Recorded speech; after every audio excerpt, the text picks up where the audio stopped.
Bienvenue au podcast Astro, Mindset et Développement personnel. Je m'appelle Ambre, fondatrice de Inteypso, et mon but est qu'ensemble on apprenne à se développer, à mieux se connaître soi-même, puis à prendre le contrôle du meilleur atout pour nous aider à améliorer notre vie. Vous l'avez deviné, notre mindset. Donc maintenant, laissez-moi vous montrer que toutes les réponses à vos questions existent déjà Inteypso à l'intérieur de vous. Hello tout le monde! Cette semaine, on se fait un épisode astro tel que prévu et on va parler transit, of course, parce que entre-temps, il y a une formation d'astro qui est en train de se créer, si vous ne le savez pas, pour faire vos propres prédictions, pour être capable de charger, pour faire des prédictions éventuellement aussi si jamais vous êtes astrologue. Donc, c'est in the works. Puis pour vous mettre un petit peu sur le goût du moment, on va parler des meilleurs transits pour faire X, ok? Évidemment, ça dépend des gens parce que dépendamment des maîtres, des maisons, des fois, il va y avoir certaines variations. Mais quand même, il y a des moments quand même plus propices, on va dire, ou des belles fenêtres d'opportunités qui peuvent se présenter, que ce soit au niveau relationnel, professionnel, etc. Et on va regarder ça ensemble aujourd'hui. Et d'ailleurs, pour tous ceux qui sont intéressés à connaître les cycles d'énergie dans lesquels ils sont, dans lesquels ils vont être, etc., donc faire ces prédictions, dans le fond, ça vaut la peine de s'abonner sur mon Instagram, @inteypso sur Instagram, parce que je vais poster le rabais de lancement qui sera dans un nombre limité sur ma story Instagram. Donc, restez à l'affût. Si jamais ça vous intéresse, it's coming and it's coming pretty soon. D'ailleurs, en parlant de ça, le but, c'est de la sortir pendant la nouvelle lune en taureau, ok? Parce que, étant astrologue, je me dois d'avoir des dates de lancement qui sont, en général, les mieux alignées, ok? C'est pas toujours le cas, dans le sens que parfois, ça m'arrive de sortir quelque chose, puis juste de figure it out as I go, comme pas tout est organisé, mais en général, je vous dirais que la majorité de tout ce que j'ai lancé, la formation d'astrologie intégrale, j'ai lancé pendant l'éclipse en taureau d'ailleurs, il y a 2 ans, en novembre 2023 dans ces coins-là. Quoi d'autre? La diète mentale, je l'ai lancée pendant une nouvelle lune en poisson qui tombe dans ma maison 3 du contenu, entre autres, en 2024. Bref, en général, j'essaye de lancer les choses à un moment où est-ce que c'est le plus opportun à être porteur, ok? Et ça, d'ailleurs, c'est quelque chose qui est intéressant quand on fait des prédictions ou quand on est astrologue tout court, on est capable de voir des périodes qui sont peut-être plus prospères à quelque chose de nouveau, disons, ok? Donc, ça veut pas dire que ça garantit le succès, là, ok? It's not like that. D'ailleurs, dans la formation de prédiction, on en parle beaucoup, à quel point ça montre plus des fenêtres d'opportunité, ça montre plus la leçon qui est à assimiler et non nécessairement « Ah, c'est ça qui va arriver », right? Il n'y a pas de fatalité, surtout pas en prédiction. Donc, c'est pas parce que je le sors, exemple, le 16 mai versus le 18, que ça va mieux marcher ou vice-versa, ok? Moins bien, whatever. C'est pas tant ça, mais on veut mettre les chances de notre côté, right? On veut être capable de miser sur les meilleures énergies pour mettre au monde quelque chose. C'est comme si on décidait un peu le thème astral de notre enfant, genre. Tu comprends? Avec le lancement d'un projet. Donc, ça vaut la peine de choisir une date qui est la mieux aspectée, mais ça veut pas dire que ça garantit le succès non plus, ok? Don't get me wrong. Et alors, ça a un peu précipité, je vous dirais, le lancement parce que je me suis dit, c'est absolument cette date-là qu'il faut qu'elle sorte pendant mai. J'en vois pas d'autre qui va être meilleure. Et donc, au lieu de travailler genre 6 heures par jour là-dessus, j'ai travaillé 12. OK, au courant des dernières semaines, j'ai rushé ma vie, mais parce que je voulais que ce soit prêt à ce moment-là. Et je pense que ça va l'être. Honnêtement, on se rapproche vraiment de la fin. Donc, restez à l'affût. C'est très possible que ça sorte pendant la nouvelle lune en taureau. D'ailleurs, pourquoi? Parce que cette nouvelle lune-là, déjà, elle est en taureau, OK? Moi, je trouve que pour des lancements business qui sont en lien avec de l'argent, avec de la valeur, avec quelque chose de solide qu'on veut construire, ça vaut la peine d'utiliser une lune en taureau. C'est pas obligé d'être une nouvelle lune ou une pleine lune ou whatever. Des fois, ça peut simplement être une lune tout court.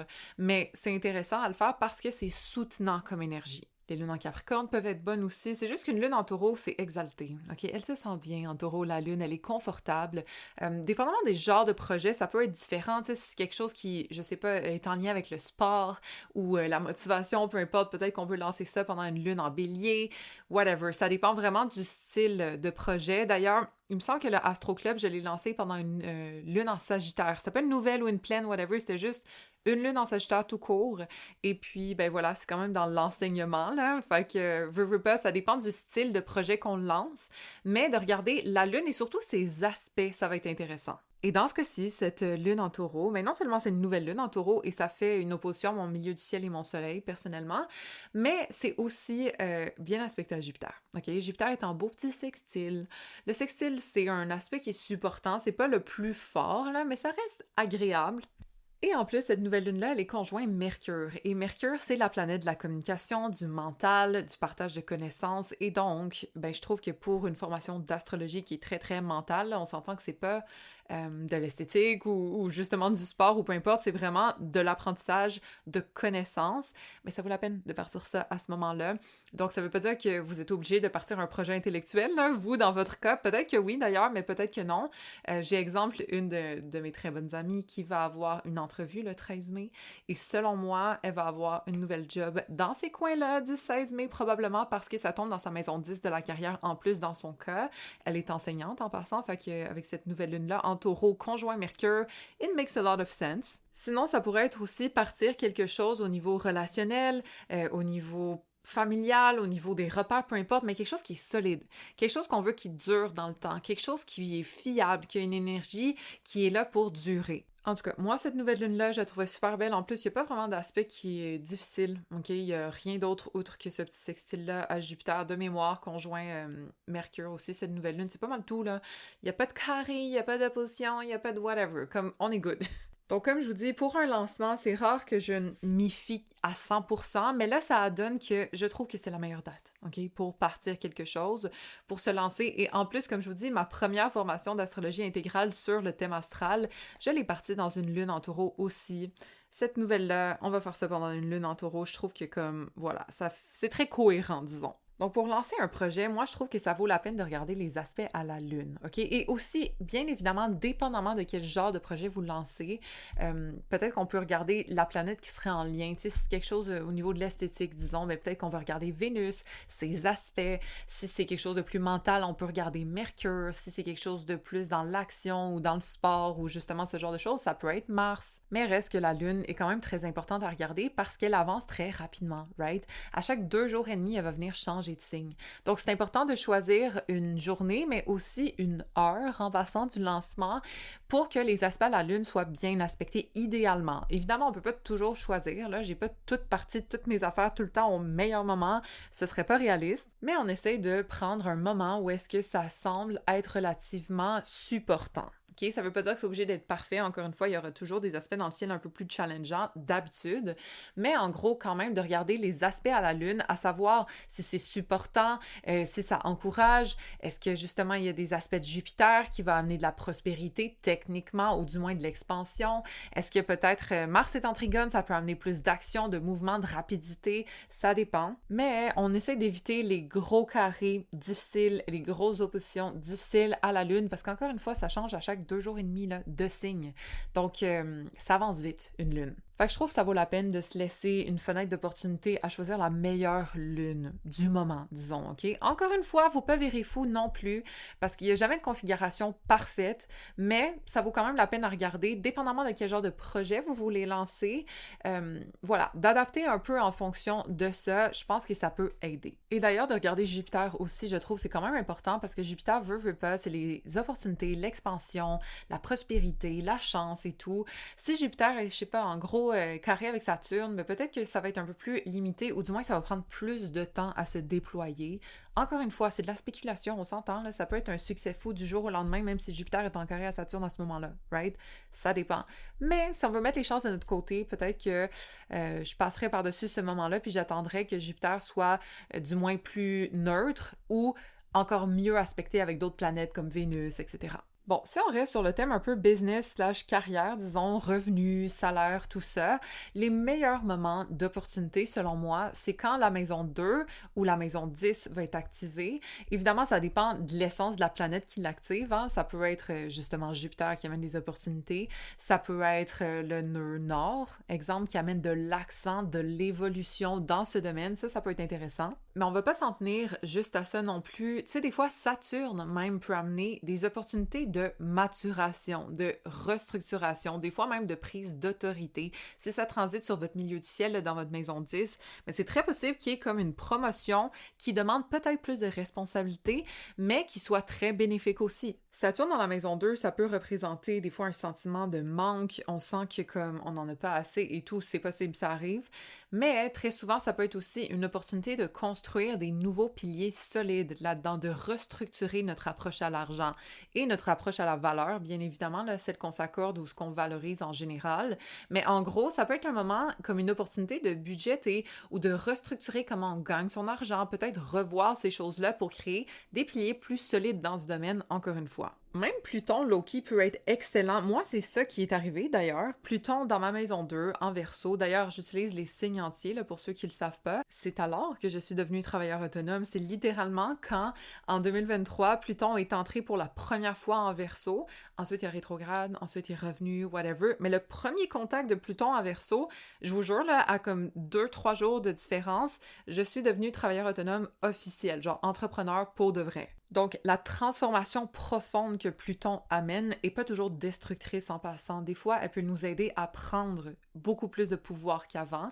Des fois, ça arrive qu'on perd notre pouvoir avant de le reprendre, ok? Don't get me wrong, des fois, c'est très prenant comme transit, c'est pas toujours smooth, mais des fois, ça l'est aussi, ok? Ça dépend justement. Exemple, j'ai pas de planète en Verseau personnellement, j'ai pas de planète en Lion en opposition, les planètes en Scorpion ou en Taureau, même fond du ciel, whatever, ne sont pas dans ces degrés-là. Fait que quand Pluton est entré dans ma maison 2, là, il faisait pas d'aspect difficile à d'autres choses. Au contraire, il faisait un sextile à mon Mercure, au pire, ok? Fait que, bref, on peut vivre les transits de façon différente et d'ailleurs, on va aller vraiment en profondeur dans la formation d'astrologie, de prédiction. Vous savez pas à quel point il y a du contenu là-dedans et surtout de la valeur. Je vous dis, il y a pas... Je regardais ça, là, puis j'étais comme... J'ai vraiment pris mon cerveau et j'ai décortiqué tout mon fonctionnement et je l'ai mis clairement sur papier. En mode, mes protocoles intrinsèques qui passent dans ma tête de façon intuitive, je vous les ai décortiqués pour vous, là. Je vous explique comment je réfléchis et comment je fonctionne pour faire mes prédictions de A à Z. Puis c'est vraiment pas quelque chose que tu trouves sur Internet, là. C'est quelque chose que tu trouves dans ma tête. OK? Fait que, bref, je vous ai donné toute mon expérience, tout mon savoir là-dedans, puis j'ai trop hâte parce que pour moi, ça fait beaucoup de sens. D'ailleurs, ça a été très constructif, même dans mon approche, parce que pour une fois, je l'ai structuré. OK? Personnellement, j'y vais un petit peu as I go. Vous savez que je suis plus intuitive quant à ma lecture, là. C'est rare que... En fait, je fais jamais de plan ou quoi que ce soit. On y va ensemble dans la séance. Mais là, je me suis vraiment arrêtée à savoir, OK, mais comment je réfléchis? C'est quoi ma logique? Comment je pense quand je vois ça? C'est quoi les étapes que je fais pour anticiper les transits à venir? Comment je réfléchis? Je vous ai toutes décortiqué ça, puis c'était quand même intéressant à faire parce que justement, moi, je travaillais en processus, là, en gestion des opérations et tout, puis c'était demandé justement de faire une étape ou de décrire le processus de quelque chose pour que si jamais il y ait quelqu'un d'autre qui prenne ta job, mais il sache quoi faire absolument. Mais là, c'est exactement ce que je vous ai fait. Je vous ai donné mon protocole, mes façons de penser, mes façons d'interpréter, mes façons de discerner ce qui est important ou non, de faire des liens et tout. Tout ça est dans la formation. Donc, ça a été très thérapeutique pour moi, mais aussi rempli de valeur pour vous. Donc, j'ai trop hâte de vous partager ça. Ça va être dispo très bientôt. Fait que pour revenir au transit, au niveau business, au niveau carrière qui peuvent être intéressants, de regarder la maison 2, la maison 8, les maîtres de cette maison-là aussi. Exemple, si vous êtes ascendant vierge, votre maison 2 est en balance. Donc, on peut regarder Vénus dans ce cas-ci. Si Vénus reçoit un aspect qui est facilitant ou qui est encourageant, je sais pas, de Jupiter, comme une conjonction, un trigone, etc., mais peut-être c'est un moment d'augmenter ses revenus. Il y a peut-être une opportunité qui peut se proposer pour qu'on gagne un meilleur salaire, ou peut-être qu'on ait plus de clients dans notre business, etc. Même chose pour le milieu du ciel. Si jamais, je sais pas, on a notre milieu du ciel qui est en Gémeaux, mais de regarder les aspects à Mercure pour nous montrer s'il n'y a pas des opportunités ou quelque chose de nouveau qui peut se présenter au niveau professionnel. Sinon, évidemment, des nouvelles ou des pleines lunes dans ces maisons-là peuvent aider. Des fois, la maison 6 aussi, parce que la maison 6, ça représente le travail, mais plus au niveau quotidien, plus au niveau de nos tâches. Parfois, ça peut être aussi les relations entre les collègues, ce genre de choses, mais bref. Donc, de regarder ces maisons-là, surtout au niveau carrière, profession, business, entrepreneuriat et tout, ça peut être intéressant. Donc, est-ce qu'il y a des planètes en transit qui vont venir passer à travers ces maisons-là? À quel moment? Est-ce qu'il y a des planètes dans le ciel qui font des aspects au maître de ces maisons-là? Ça aussi, ça peut être intéressant à regarder. Ou sinon, y a-t-il des nouvelles ou des pleines lunes qui vont avoir lieu dans ces maisons-là? Ça aussi, ça peut être un déclencheur. C'est jamais quelque chose de life-changing, je trouve, les pleines ou les nouvelles lunes sans éclipse, genre. Mais honnêtement, pour certaines personnes, ça peut être le début de quelque chose de quand même important, dépendamment si ça touche une planète personnelle du thème, tu sais, disons, mon ami là, qui va peut-être avoir des nouvelles le 16 mai, je l'espère, je croise les doigts, son milieu du ciel est dans la fin du taureau et cette nouvelle lune-là a lieu dans la fin du taureau aussi et donc ça va faire une conjonction à son milieu du ciel qui est la carrière, right? Et donc, d'après moi, ça va peut-être être plus fort pour elle que quelqu'un d'autre. Bon, évidemment, si on a une année de profection annuelle qui est soit en maison 2, en maison 10, en maison 6, nécessairement, ça va être des années où est-ce que soit la carrière, soit l'argent, soit le travail, la productivité va être mis plus de l'avant. D'ailleurs, personnellement, c'est un outil que j'utilise tout le temps en consultation. C'est sûr que j'ai checké vos profections annuelles si jamais on a eu un rendez-vous ensemble.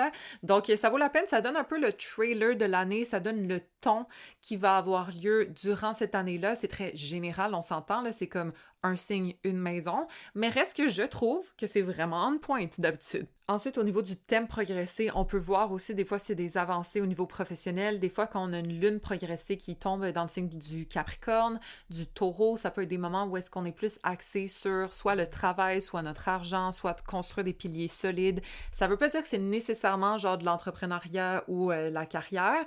Ça peut être aussi construire une famille, tu sais, des piliers solides, whatever. Mais très souvent, surtout pour la lune en Capricorne, j'ai vu que c'était un moment plus hustle, en mode genre on construit quelque chose de solide, des résultats desquels on est fier. Ça peut être aussi une lune progressée en Vierge, je l'ai vu, un moment où est-ce qu'on s'organise davantage, où est-ce que on est plus en mode go, go, go au niveau de notre productivité, au niveau de comme nos tâches et tout. Il y a beaucoup de personnes qui commençaient une nouvelle job, qui avaient une lune progressée en Vierge. Ça arrive, je l'ai vu quand même souvent. Quand la lune progressée va toucher le milieu du ciel aussi, très souvent, je vois qu'il y a un accent sur la carrière pour la personne, etc. Là, si la lune progressée est en maison 2, est en maison 6, est en maison 10, ce genre de choses, ça peut être prometteur aussi au niveau de aller soit chercher une nouvelle source de revenus, soit changer de travail, soit se partir en affaires, soit évoluer au niveau de notre carrière, mais bref, souvent, c'est mis de l'avant. Au niveau du retour solaire aussi, j'appelle ça retour solaire, mais c'est révolution solaire, là, ça dépend, c'est solar return, right, ou révolution solaire, c'est la même chose, c'est notre thème astral de l'année, dans le fond, qui est généré à notre anniversaire,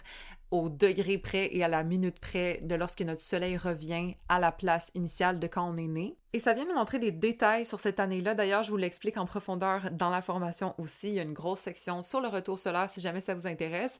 Mais bref, si on a un stellium, si on a une lune, si on a le soleil dans la maison 10, encore une fois, ou dans la maison 2, l'argent, souvent la carrière, évidemment, va être mis de l'avant. La maison 6, ça peut être le travail, mais je remarque que c'est aussi très souvent la santé ou nos habitudes qui peuvent être mis de l'avant, là. Donc ça s'applique, mais c'est pas tout. Très souvent d'ailleurs, s'il y a Pluton, exemple, conjoint le milieu du ciel du retour solaire, mais ça se peut très bien qu'il y ait une transformation au niveau de la carrière, je l'ai vu plein de fois chez mes clients.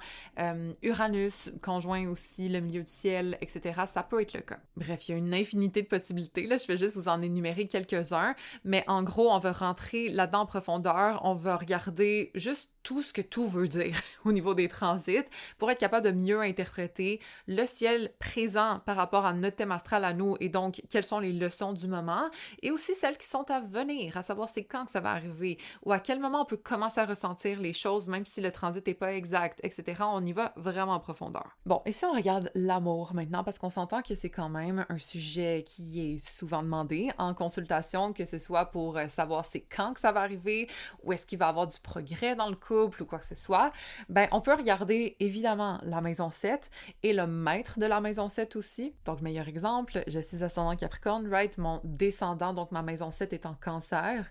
L'été dernier, quand Jupiter était en Cancer, elle transitait depuis un bout là, dans ma maison 7, mais lorsque Vénus du ciel en transit a fait une conjonction à ce Jupiter-là, c'est alors que mon chéri m'a proposé en fiançailles là, et donc on s'est fiancés à ce moment-là. Dans ce cas-ci, Jupiter, planète de prospérité, d'expansion, d'opportunité, dans ma maison 7 du couple des relations, est venu amener une opportunité légère de positivité, d'optimisme au niveau relationnel dans mon cas. Attention, Jupiter en maison 7 n'apporte pas que félicité et fun. Des fois, Jupiter en maison 7 peut montrer où est-ce qu'on veut aller chercher mieux. Fait que si jamais on est dans un couple qui est peut-être plus lourd, ou peut-être que ça traîne, ou peut-être qu'on se sent négligé, ou peu importe. Des fois, Jupiter en maison 7, c'est le déclencheur pour sortir de ce couple-là, pour aller chercher mieux, parce qu'on veut se sentir optimiste en couple. Et si ce n'est pas le cas, mais souvent, ça va être le moment de déclic où est-ce qu'on se dit, tu sais quoi, je prends mon courage à deux mains, puis je vais ailleurs dans le monde. Je m'en vais chercher mieux pour moi, je décide de me libérer de ce couple-là. D'ailleurs, Jupiter, je l'associe à la libération aussi, ok? C'est souvent quand on se sent limité ou quoi que ce soit, c'est pas juste Uranus qui vient libérer, là. Uranus libère d'une façon wild. Jupiter libère d'une façon optimiste, genre, va voir qu'est-ce qu'il y a mieux. Souvent, ça va être le cas. Fait que soit on a mieux, ou soit on veut mieux. Ça dépend. Exemple, Jupiter conjoint Vénus, c'est un des meilleurs transits au niveau de l'amour, je trouve. Donc, si jamais, je sais pas, vous avez Vénus en Lion, Jupiter va faire une conjonction à votre Vénus éventuellement parce que Jupiter entre en Lion à partir de cet été jusqu'à l'été prochain.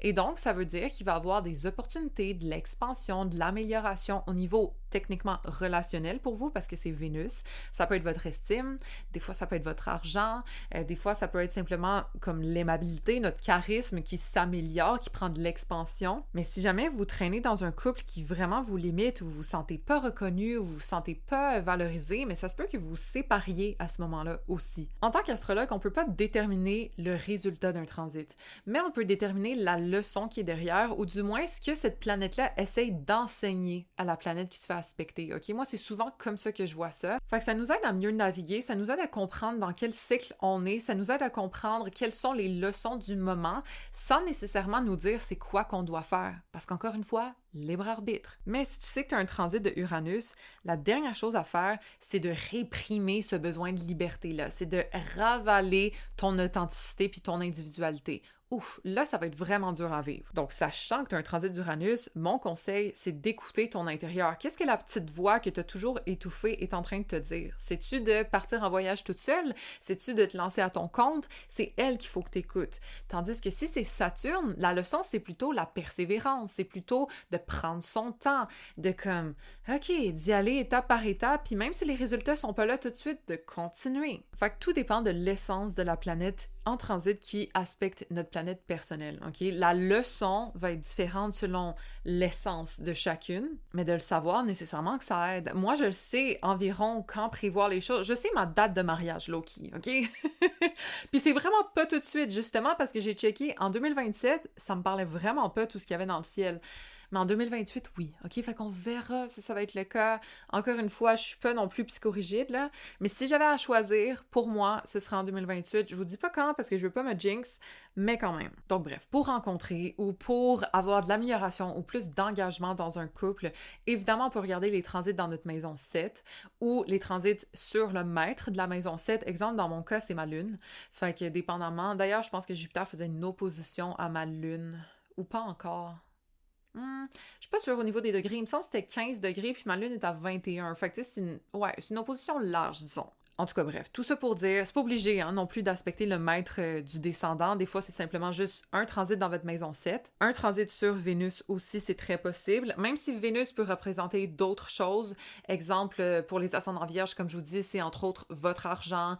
Disons, pour les ascendants balance, tiens, c'est votre identité. Fait que ça se peut que s'il y a un transit sur votre Vénus, oui, ça touche vos relations, mais ça touche aussi qui vous êtes en tant que personne. Bon, bref. Sinon, les transits dans la maison 5 aussi, ça peut être intéressant au niveau surtout de la romance, ok? Les rencontres, le flirt, le dating. Je trouve que c'est surtout la maison 5. Ça veut pas dire que c'est obligé. Des fois, juste le couple peut être maison 5 en mode, je sais pas, un petit getaway. Moi, je me rappelle à ma fête de l'année dernière, il y avait une pleine lune en taureau dans ma maison 5. Et puis, c'était juste un beau moment romantique avec mon chum pour célébrer mon anniversaire, ok? Puis, non, c'était en 2024, en tout cas. Fait que la maison 5, c'est plus le couple / la romance sweet and fun, on va dire. C'est pas tant l'engagement long terme, ok? À part si peut-être Saturne transite votre maison 5, ça peut montrer un besoin de sérieux au niveau du dating, date to marry, genre, ça peut être la vibe. Voilà, rencontrer des gens plus sérieux, dater des gens plus sérieux. Mais en part ça, l'engagement se trouve vraiment dans la maison 7 normalement. Des fois même la maison 8, parce que la maison 8, c'est la maison de la fusion, hein? La fusion émotionnelle avec l'autre, se rapprocher profondément, même au niveau physique comme la sexualité, mais genre deep, parce que la sexualité plus light and fun, c'est plus la maison 5. Mais bref, c'est aussi la maison 8, les finances partagées. Fait que tu sais, tout ce qui touche mariage, ce genre de choses, ça peut être dans la maison 8. Hypothèque, acheter une maison ensemble, ce genre de choses, c'est très maison 8 aussi. Sinon, les années de profection annuelles vénusiennes ou les années de profection annuelles de maison 7 ou de maison 5, ça peut être intéressant au niveau soit des rencontres, au niveau soit du couple. Ça veut pas dire tout le temps que ça va bien, par exemple, ok? Des fois, j'ai vu des clients qui avaient une année vénusienne en maison 7, mais que l'accent a été clairement sur les relations, mais pour régler des problèmes, ok? Ça se peut des fois que ce soit ça. L'accent est relationnel, mais on voit pas nécessairement le ton. En général, Vénus, c'est le fun, mais ça veut pas dire que c'est garanti d'être le fun si jamais le couple va mal, exemple. Au niveau du thème progressé, on peut avoir Vénus conjoint le Soleil. Donc, moi, ma Vénus progressée était conjoint mon Soleil environ 1 an avant que je rencontre mon chéri.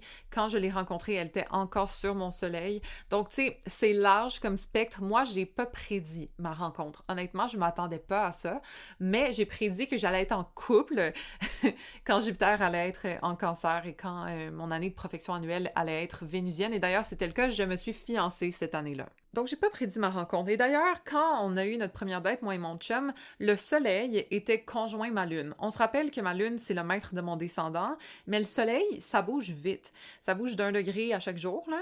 Mais c'était quand même pile poil sur ma Lune à ce moment-là. Fait qu'I guess ça a activé le mode relationnel. Mais encore une fois, c'est pas mal tout le temps en janvier dans mon cas, fait que ça veut pas dire qu'à chaque janvier, je rencontre quelqu'un de nouveau, right? Mais bon, à ce moment-là, le Soleil était quand même conjoint ma Lune. Et le vertex en balance était conjoint ma Vénus à ce moment-là. Bon, c'est pas quelque chose dont je parle dans la formation, mais c'est un détail quand même intéressant pour ceux qui s'y connaissent. Alors, sinon, thème progressé, on peut avoir une lune progressée en balance. Ça peut être un moment de rencontre d'habitude.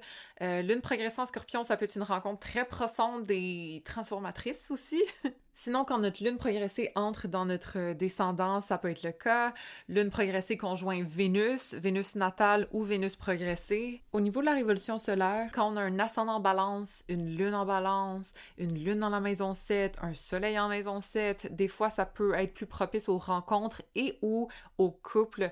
Après, ça peut pas dire que ça garantit un couple, là, mais des fois, il y a plus d'accent relationnel. D'ailleurs, j'ai vu des gens même se séparer pendant ces moments-là. Fait que ça veut pas dire que nécessairement c'est beau. Comme je vous dis, c'est très relatif, là, les transits, mais on peut quand même savoir où l'attention va être cette année-là dans le retour solaire.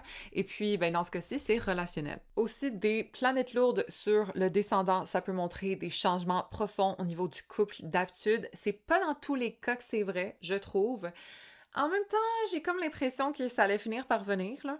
Mais bon, exemple Pluton conjoint le descendant, ça peut être une transformation profonde du couple, ça veut pas dire nécessairement une séparation ou quelque chose de tragique. Des fois, ça peut être on a un enfant, des fois, ça peut être il y a un deuil dans la famille, des fois, ça peut être il y a quelque chose qui vient transformer et qui vient approfondir le couple. Donc, d'enlever la poussière sous le tapis, ça peut simplement être ça. Sinon, comme je vous dis, une situation qui approfondit la relation entre les deux personnes. Uranus peut amener de la nouveauté, de l'excitation, quelque chose de soudain, un changement dans le couple si c'est conjoint le descendant. Saturne peut amener de l'engagement ou de la restructuration nécessaire, des fois un poids de plus, mais je l'ai vu dans le thème de personnes qui allaient se marier très souvent. Et donc, voilà, ça peut être aussi un engagement plus solide. Évidemment, ça, c'est ce qui est on top of my head, OK? Il y en a plein des transits, il y a plein de possibilités, il faut pas se limiter qu'à ça, mais ça peut être un bon range de possibilités si jamais on regarde ça dans notre thème astral. Puis encore une fois, si vous voulez apprendre à faire ça, là je dis ça en haut de ma tête, mais je vais vous montrer précisément avec les charts comment interpréter tout ça pour vous, être capable de créer vos prédictions, puis savoir c'est quand les meilleurs moments pour vous, meilleurs moments pour vos clients, c'est quoi les leçons à apprendre en ce moment. Bref, on va regarder tout ça en profondeur ensemble. J'ai vraiment hâte de vous sortir la formation pour faire ces prédictions. Donc, restez à l'affût, je vous dis sur mon Instagram, il va y avoir des rabais limités pour le prix d'entrée. Donc, on se rejoint là au besoin pour celles qui sont intéressées. À part ça, c'est pas mal ça mes girls, j'espère. Mes girls and boys, ok? On est 96% femmes, 4% hommes quand même. On domine, mais on vous oublie pas. Donc sur ce, j'espère que ça vous aide à mieux comprendre. Peut-être s'il y a des fenêtres d'opportunité qui est devant vous, qui sait, à suivre. Et puis on se rejoint la semaine prochaine dans un prochain épisode. Rappelez-vous que toutes les réponses existent déjà in Tape So à l'intérieur de vous.